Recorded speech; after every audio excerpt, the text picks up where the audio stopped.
Okay, so now we're back. Now we're gonna make this work now for reals. We're gonna make this work. So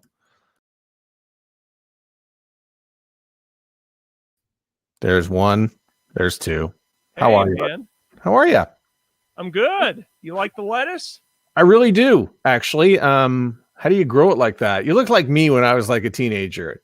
Oh, come on. You Hair, you flatter me. wings. You flatter me with age. It's the Yeah, wings. these are the wings to fly, even though I'm a goalie. So So tell me about the hat you're wearing. it's the champs, man. St. Louis Blues. My brother used to be stationed at Scott Air Force Base. And so this was during the time I switched over from basketball to hockey, and so I've had this hat ever since. And we quickly put it back on because nobody sees the hair until it's cut back and done. Can't let anybody go through that. So do you have a strategy for getting a haircut when you can get a haircut? If you can, I just cut it all back. It goes back to my basketball days. I cut it all the way back, and it's almost kind of buzz cut, and then just kind of just let it go until it's unmanageable. So you said, "Hey, let's go on tomorrow," and yesterday I was like, "Okay, it's hat time." So we got that. We got that. We got the Milwaukee Admirals jersey on. I'm appealing to your hockey loving side there, Canuck. So yeah, I was thinking about hockey and hockey teams, and most of them they're kind of in a lot of financial trouble when you really think about it. I was thinking about if you work at a hockey arena and most of the building needs to be full for concerts and everything, there is no money coming in, and then there's salaries that may or may not have to be paid, and NHL is the one that's really going to take it on the chin. I wouldn't be surprised if some teams don't come back. Well, what was it this past Monday on ESPN? What Greg Wyshynski and Emily Kaplan were talking about how like the in-depth approach of why the NHL is holding out as long as they are. It's all for the TV rights, and the money. Some people are like, let's get it started. Well, if you have $500,000, $500 million, not million. If you have $500 million, talk to the NHL, because they're talking about fans not being back until the 2020-2021 season. That's crazy. Yeah, and they're the one. I mean, there are some sports that can cope with it with their TV deals. The NHL needs to have building money as well. So maybe the team goes to 24 teams when it's all said. I know that's dire and crazy, and I'm being apocalyptic like I normally am. However, the economics are there. Most of these things are powered by, how many times Ozzy Osbourne can come to town. Yep. So the last time you and I spoke, we were having the real talk. It was real talk, baby. It was real talk. And since then, looks like you moved out to Seattle. Yeah. I moved back here in October last year, October 2019, to be close to family. Lost my parents at a young age. So kind of my uncle, who's kind of the same age as my dad would have been, he lives out here, and my cousins. So technically I'm from the Pacific Northwest, Mount Shasta in Northern California.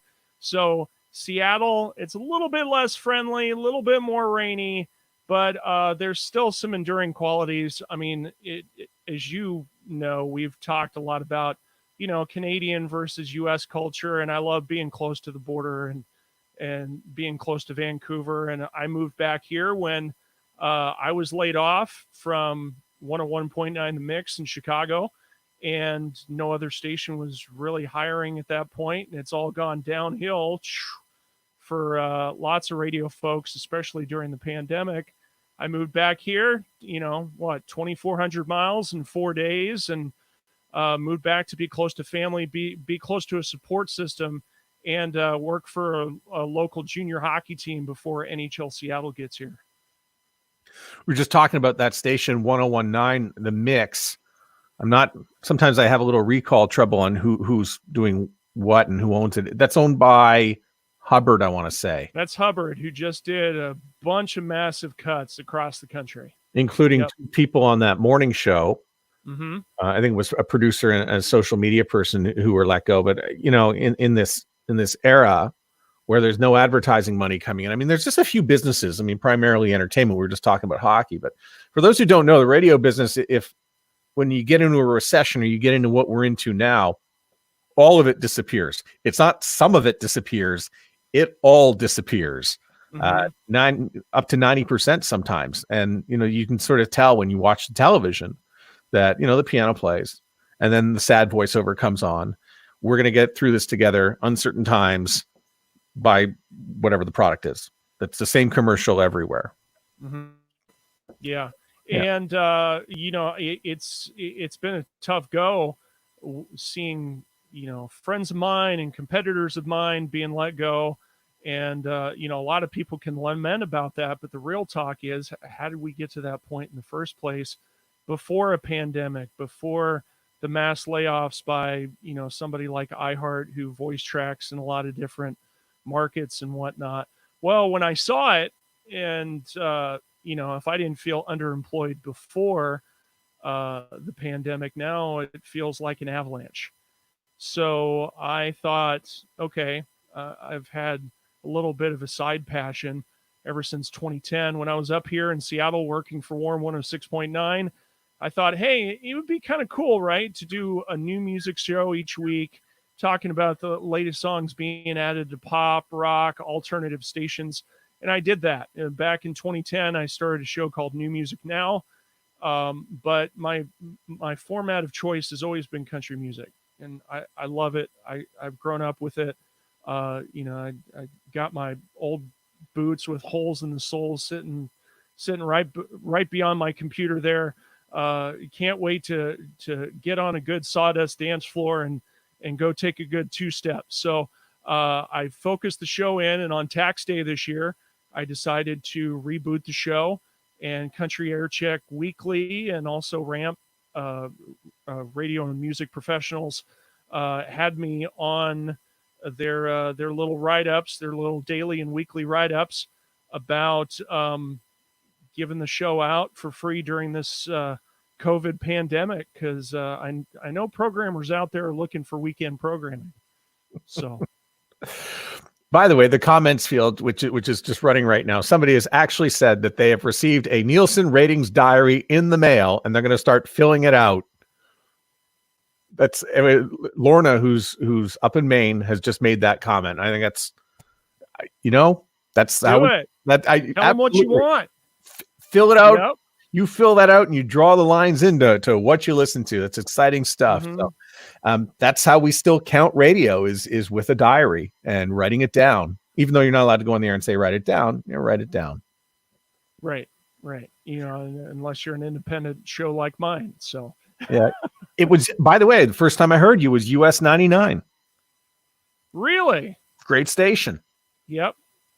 And then shortly after you heard me, or was that before you heard me, we met at Conclave? It was I heard you, then met you, and then they restructured you, and then you wound up on Mix 1019. And I think you also used to work in Milwaukee, correct? That was at the same time. So it was US 99 from 2015 to 2016. That was before Casper, who's also laid off right now. Nice guy. And I moved up to KTI Country in Milwaukee shortly after that to work nights, and then was moved up to middays. And I have the distinction, and I don't really like to talk about myself much, but I like the distinction of being the first winning day part against FM 106 in Milwaukee. FM 106 has been there for 30 plus years, and for 34 years they were unbeaten in the market until my night show hit them in December of 2016, and I kept winning in afternoons and until mid to late 2017. They decided to make a change and actually bring one of the morning folks from FM 106, and at the same time I was doing weekends on the Mix in Chicago. So 200 miles round trip. It's what we do in the biz. It's a hustle. So Tell me about what you just fired up again. You got a live stream that's going. And so you had it going at one point. And by the way, anybody who's watching this on Facebook or YouTube, just drop the comments in the comment field. Do that. But tell me a little bit about the streaming thing. So you started it, then you stopped it, and now you brought it back. So back in 2010, while I was working for Warm 106.9, kind of a at-work hit station, your official at-work station, whatnot. I thought, hey, let's do a little side project, and I did it on a internet stream based out of Southern California. It was called Error FM. The show's called New Music Now, and it was all formats before. It was rock, pop, country, Christian, all types. Didn't quite get into the CanCon there, Matt, but I can definitely actually shape the show. If there's any Canadian country programmers out there that want the show for their station north of the border, I can make it CanCon. But yeah, that was 2010 to 2012. And then during this quarantine, seeing all these people laid off, I didn't know if I was going to get back on regular radio again. And I thought, hey, I've got this time on my hands. I've got a good enough home studio. I've got access to the music. I love country music. So I made it from all formats to just country. And we rebooted the show April 19th. And new show every Friday at 12 p.m. Pacific time on the stream. And I just wanted to do a show and get it out to radio stations, but it actually turned into a 24/7 streaming station on Live 365 that anybody can listen to. It's commercial free. It's got 7 different types of programming.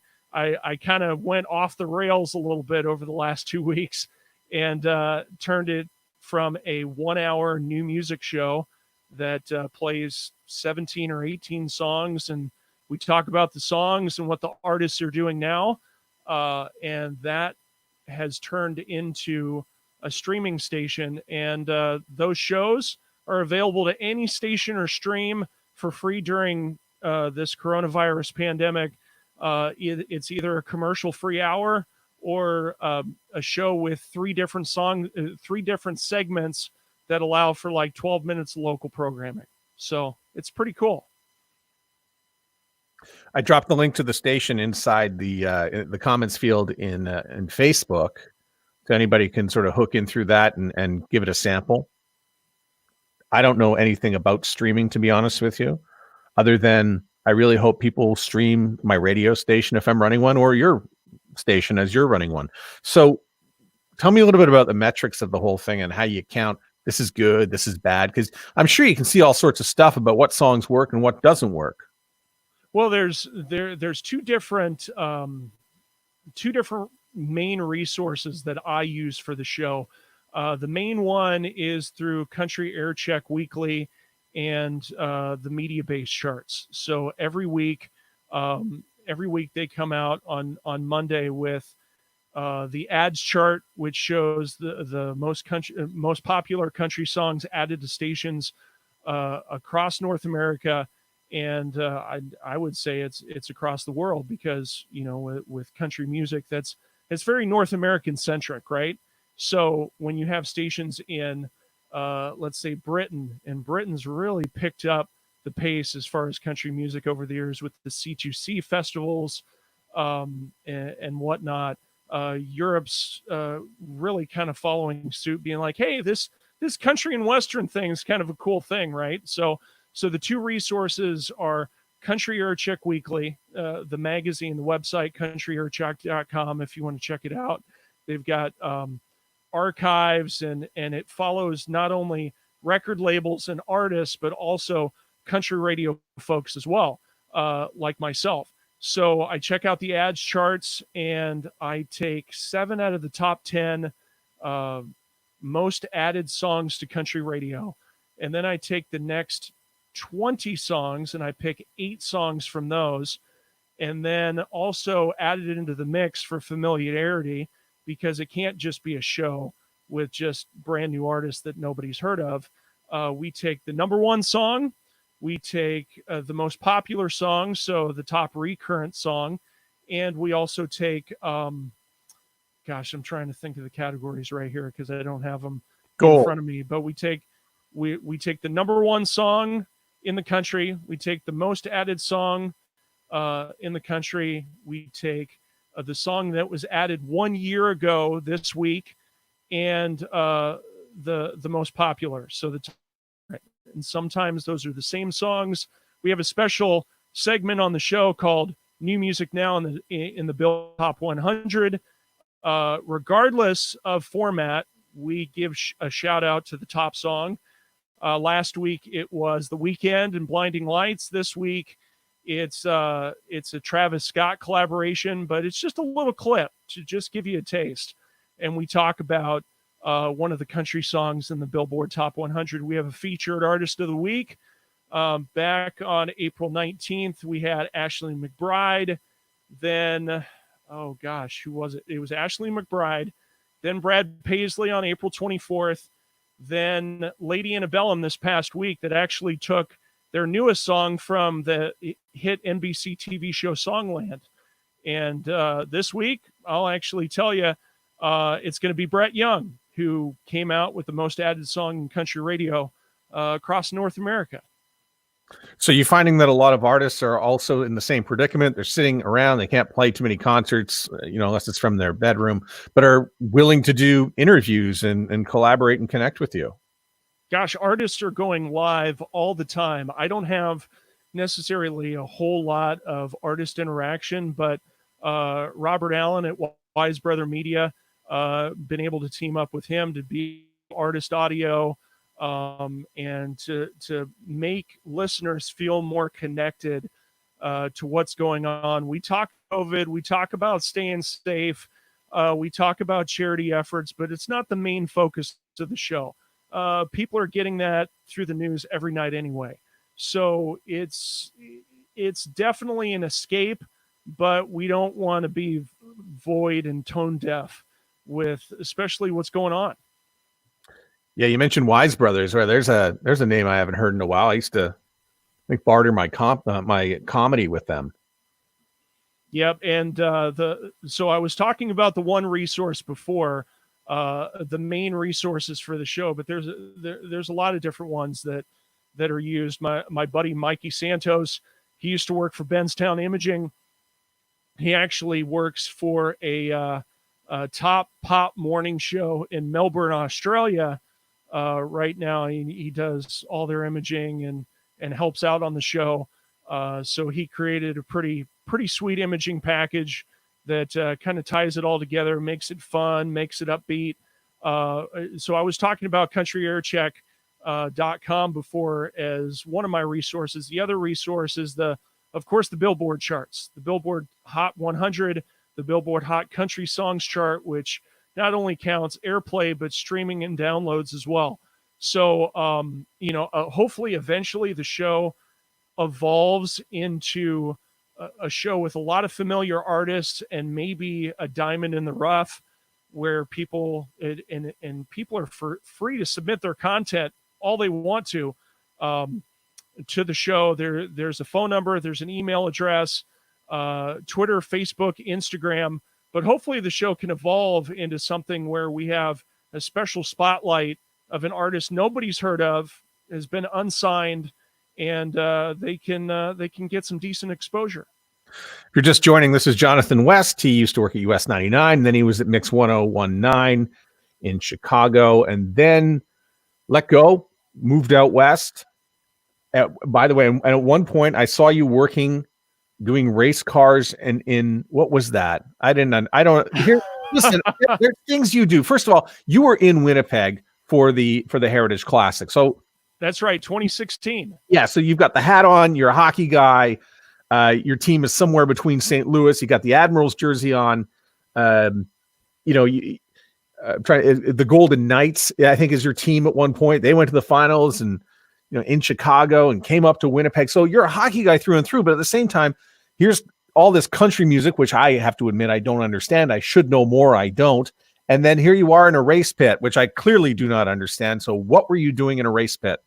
Well, hey, sometimes you got to do what you got to do, Matt. I've had to start over in the business, and I can't believe I'm admitting this publicly because I tell people privately I've had to start over in the biz 15 different times. I'm definitely on one side of the spectrum. When people talk about losing their job once or twice, it's it's hard. But when it happens that many times, you wonder what's going on and keep beating yourself up as the common denominator. You do what you got to do. I started playing hockey, moved over from college basketball when I was 21 years old and haven't taken a lesson in my life and would still love to hop in on a session to do so, but have worked in a lot of different avenues with that, a lot of different odd jobs, but definitely Joyride was the oddest job I've ever done, but it's the coolest job. A lot of people give NASCAR a bad rap. They call it way too right wing. They call it redneck. But people in country love NASCAR. And if you go to if you go to the Carolinas, if you go anywhere in the dirty South, it's who's your driver. And I'll just talk about it with this short little story. Um, I moved to Vegas in 2006 for one of my first ever country jobs. I just finished school at Colorado State, moved to Vegas, got established at KWNR down in Vegas, and everybody kept asking me, JW, who's your driver? Who's your driver? And I was like, I don't know about this NASCAR thing. I mean, they just make left turns all the time, right? And it wasn't until I moved over to nights at Coyote Country where we actually simulcasted the races where people are like, okay, all right, JW, you got to pick a driver. I mean, this is not only a NASCAR town, this is not only a country town, but it's a NASCAR town in Vegas. And so I thought about it, and a lot of people said, pick a driver based upon your personality. And I thought about personalities, and I kind of did research, and it was between kind of a brash and brazen guy named Tony Stewart. And yeah, I appreciate that, Troy. Thanks for tuning in. I see the pop-up Facebook comment that it was between a kind of two brash and brazen guys, one named Tony Stewart, another one named Kyle Busch. Guys that you kind of love to hate. Kyle Busch was from Vegas. I was establishing myself in Vegas, so Kyle Busch became my driver. Well, years later, here we go through all these layoffs and stuff in radio and uncertainty, and me losing my job at 1019 The Mix. That was the first Hubbard layoffs compared to the latest ones that were company wide. And I literally found it in classified ads, Craigslist. People were it was a call out to see if anybody was interested in fan transportation at NASCAR tracks. And I was like, well, what's this? Well, Joyride is the Uber of NASCAR. Joyride started a few years ago in Nashville, center of country music. A lot of people were driving in between Music Row and Broadway and the Gulch and a lot of different hotspots in Nashville, and they wanted to eliminate drunk drivers. So this group in Nashville got a whole bunch of golf carts and started taking people around on tours. And it was reducing the amount of accidents, drunk drivers on the road. It was a safety thing. So they had the vision to take it to college football games. So they were taking it to the University of Tennessee, which hosts 100,000 people in their stadium on a Saturday, or the University of Alabama, and it started growing in the Deep South. And then the next step, which was in 2018, a year before I started, was the NASCAR circuit. And so last year I did 15 different races around the country, literally flew myself out, actually got started because they actually transitioned and started going a little bit further and worked during the Super Bowl weekend in Atlanta in 2019. So I actually went out to Atlanta because I had some friends there. I'm a proud Auburn University alumni, just 100 miles down the road. So I went to Atlanta, did the Super Bowl thing, and they were like, you know what, we have a NASCAR circuit going on. And I was like, this is interesting. Well, the first NASCAR race of the year is the biggest, the Daytona 500. And I went down there and I was the top money earner. And I think my background in radio and live events, being in front of people, kind of taking what people give you as far as conversation and turning it around and making them laugh or making them open up as you're driving them from getting their tickets to the infield or from pit row to a party on the outskirts. It's a really cool thing, and Joyride's just waiting to get started back up again. As last year I went to Texas Motor Speedway and had some of the best Cajun food of my life. Went to Dover, Delaware, and had my first ever pork roll. For anybody who's out there who knows what that is from New Jersey. Just cool getting to meet people across the country. It's kind of a grind though. It's one of those things where it's a good job for college kids or retirees, not necessarily somebody who should be in the middle of their radio career, but it was something that really kind of kept my mind sharp.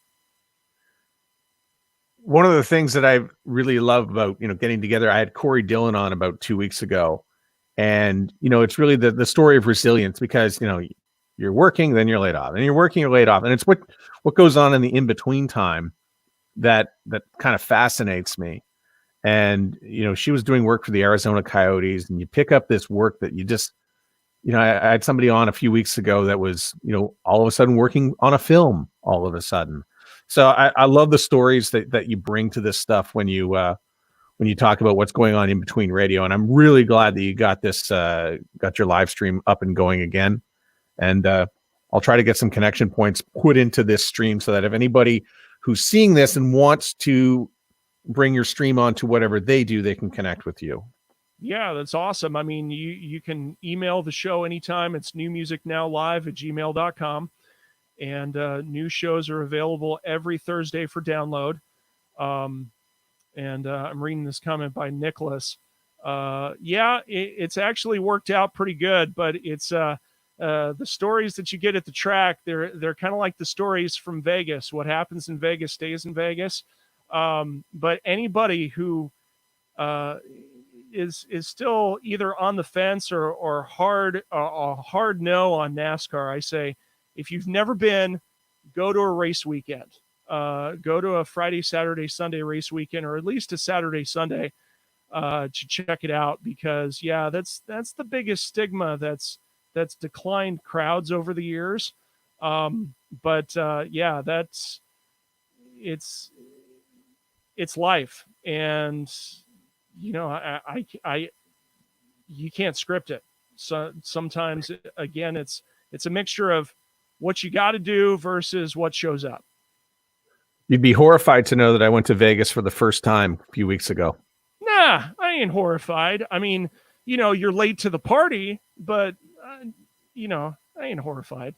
50th birthday in Vegas. Your birthday. Mine. Okay. So what did you do? Where'd you go? Coke and hookers. What would you expect? I thought this was supposed to be a family show. Come on. No, it's not. It was a lot. It was a lot of eating, very little gambling, and even though $5 blackjack tables, because that's how I roll. I'm super cheap, right? I don't know that. I've always known you to pick up drinks for me. So exactly. That's at the conferences, and I don't know. Yeah. Well, next time you go back, you got to check out the off-strip all-you-can-eat sushi joints. In Vegas, it's all about the sushi off the strip because you get a lot of these chefs that come up from LA that just kind of compete against each other off of the strip. Having that local angle from Vegas. Vegas is my second home. I love it. It's a place I definitely moved back to for radio. I miss my time at KWNR, which is now the Bull. I miss my time at Coyote Country. Killed it, loved it there. Love the award shows. I'm sad that the ACM award show was moved to Nashville because it's supposed to be the West Coast award show. The CMAs are in Nashville, and the ACMs are always supposed to be in Vegas. And I kind of mentioned it on the last show that it's kind of a sad deal when quarantine brings the shows closer to home, but yeah, it is what it is this year, and not a big fan of that expression, but that's where we're at, right? Yeah, maybe even a little bit of next year too, sadly. So let's hope we all roll through this together. Right. Okay, I got a call in like 3 minutes, but it's great to talk to you and catch up with you, and thanks for being patient and getting this done, and stay well, my friend. I appreciate that, and thank you all for checking out New Music Now, and keep checking out the Sound Off podcast.